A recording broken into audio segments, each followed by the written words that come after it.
Yeah. Now, speaking of people who fall for the same tricks every single time, there's a Martin Scorsese interview that's came out, Greg.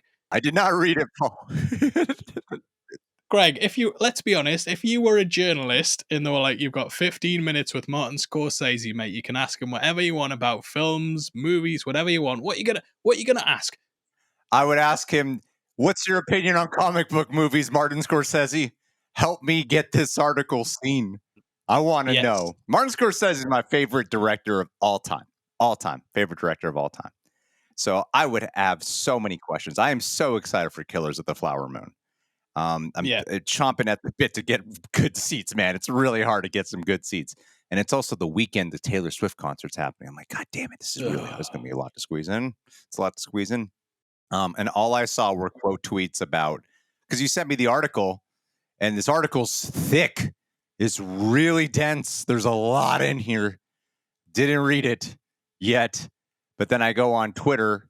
So I'm like, why is Paul sending this to me? And he's trending. And of course, it's all about what his opinion on franchises are. It has nothing to do with any of the amounts of depth that I'm sure are in here that give you a really good insight into the mindset of the well-revered, legendary director that is Martin Scorsese. But it's all about his opinion on comic book movies and what franchising has become. It's just more of the same. Like the quote tweets were kind of just more of the same of what he's already said prior.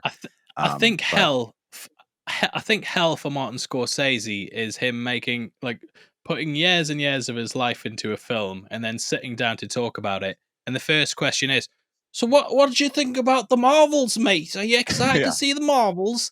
So that's pretty much what's happened. So he was asked, as talented and dedicated as you are, can filmmakers just make movies that they want to anymore? And he said, well, the industry's over. In other words, the industry that I was part of, we're talking almost, 50 years ago? It's like saying to somebody in the 1970s who made silent films, what you think's happened? But of course, Scorsese has theories. So the interview says, they've done the quotes weird, but he says that studios are no longer interested in supporting individual voices that express their personal feelings or their personal thoughts or personal ideas on a big budget. What's happened now is that they're pigeonholed into what they call indies, which is very true. You know, if someone makes a smaller film where they put their all into it, it's often seen as an indie film rather than being like a big franchise. But we'll see. Maybe that might change with a creator, but even that still kind of feels like a studio film almost. And then he basically gets described as a retrograde defender of how things used to be because of the way he makes film. You know, he goes more towards cinema rather than being like big budget, over the top special effects things. And then, of course, what they're trying to do is basically get him to walk down the path towards talking about comic book movies. And what he said is that there's a little quote about Christopher Nolan, which I'll quickly dig out. So he thinks what the danger of films and the comic book entertainment industry is that it's what it's doing to our culture, because there's going to be generations now that think these are the only movies, that's what movies are. And then the interviewer said, I think people already think that. And Scorsese replied by saying they already think that, which means that we have to then fight back stronger. And it's got to come from the grassroots level. It's got to come from the filmmakers themselves. You'll have, the Safdie brothers, and you'll have Chris Nolan, you know what I mean? And hit them from all sides. Hit them from all sides and don't give up. Let's see what you got. Go out there and do it. Go reinvent. Don't complain about it. But it's true because we've got to save cinema. So he's very much seeing it as, the comic book. I don't. The thing with Scorsese, right, is, whenever someone asks him this stuff, that there's sometimes will be a point where he actually admits that he doesn't really watch comic book movies all that much anymore, or he hasn't really seen that many.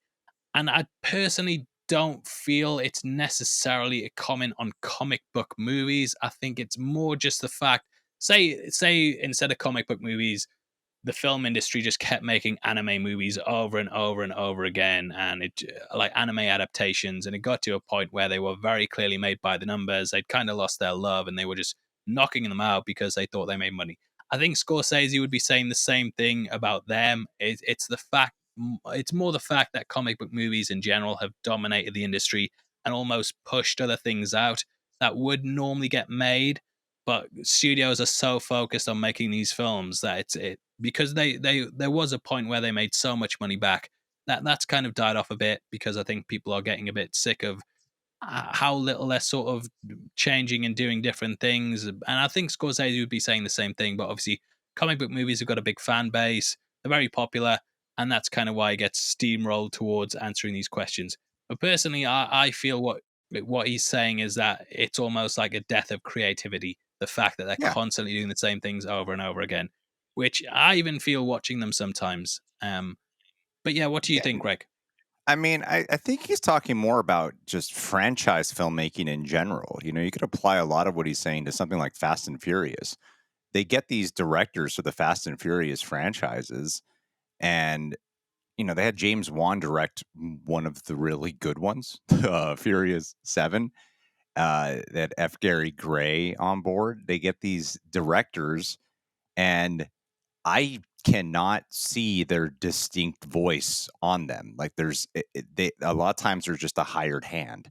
In some ways, it's equivalent to, you know, we were just talking about The Office, and on a recent then this recent season, I saw one episode directed by Bryan Cranston, another episode directed by John Krasinski, and I know I've met a couple of directors who have talked about working on network TV where it's still just a writer's medium and an editor's medium. You're not really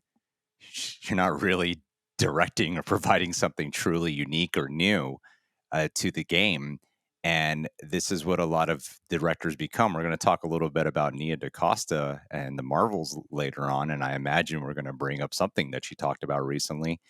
And this is sort of what studios pump out with their franchises is formula, director not really being able to provide the creativity, their ingenuity, have a unique vision to it, and it's a lot of control behind it. And I think that's more of what he is talking about. And I don't think that there's actually anything really wrong about what he's saying. And I feel like most of us have already caught on to that fact. We know that Marvel is such a committee machine, and rare is the day where you get that unique perspective. You know, I've been rewatching Loki season 1 in preparation for season 2, and I forgot just how brilliantly shot that show is, and how it had a distinct voice to it, and then how it was later followed up by Multiverse of Madness, which I really, really did enjoy a lot. And but you could feel it being at odds between a Sam Raimi unique voice and then having to trim it down and be an MCU movie and meet, a checklist.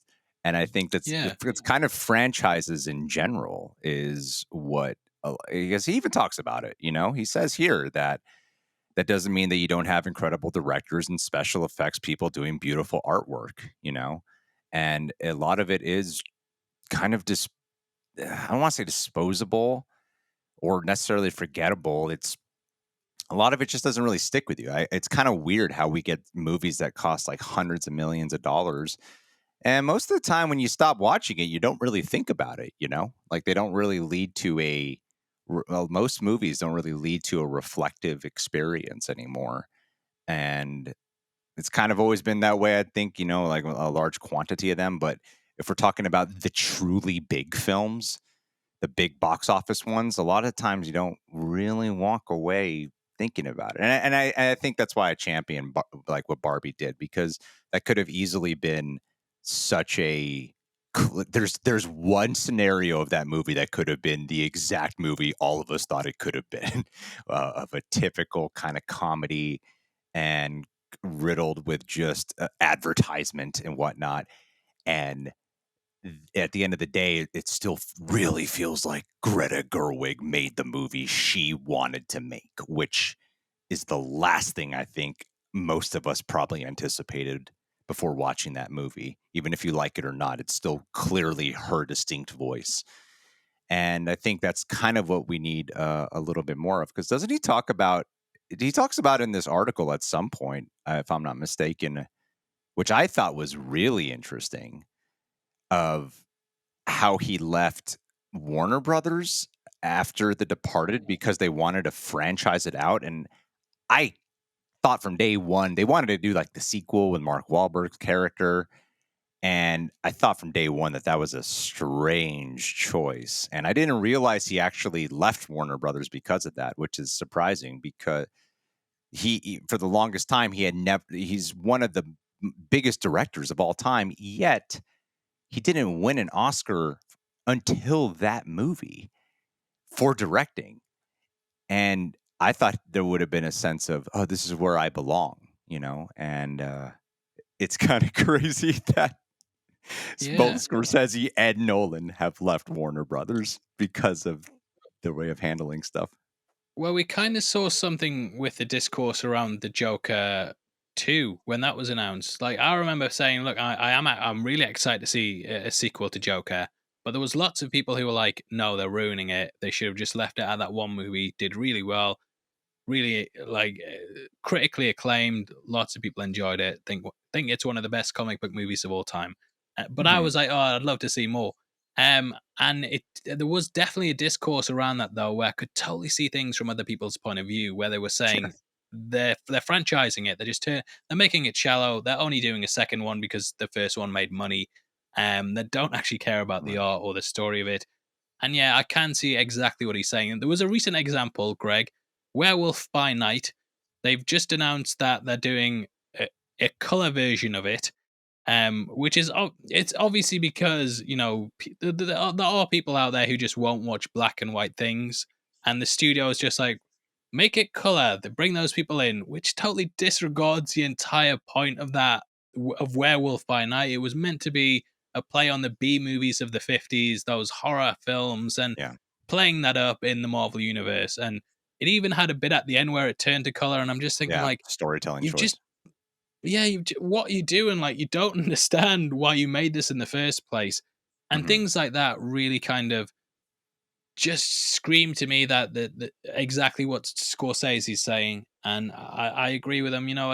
I enjoy comic book movies. Obviously, I wish he'd just sit down and watch some, and he might change his mind. But I think what he's criticizing more is the franchise idea, where it's like, let's just make the same thing over and over again and make as much money as possible. He sees films as being an art form, whereas studios often see them as being a way to make money. And lots of people are hung up on the Christopher Nolan comment. Scott Derrickson actually posted a tweet before, which he's now deleted, basically saying, "How do I tell Martin Scorsese that Christopher Nolan directed the Batman trilogy?" But I think what Scorsese's saying is, But we all you know know, we all know that yeah, we know Nolan, the yeah. difference. Yeah, we Yeah, all know that no one needs to be freaking pedantic about the damn thing.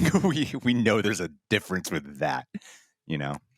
yeah, and I think like Nolan, obviously, he set the grounds for like the next 10 years. That the Dark Knight and Iron Man, those set the grounds for the next 10 years of comic book movies. Mhm. Amazing Spider-Man.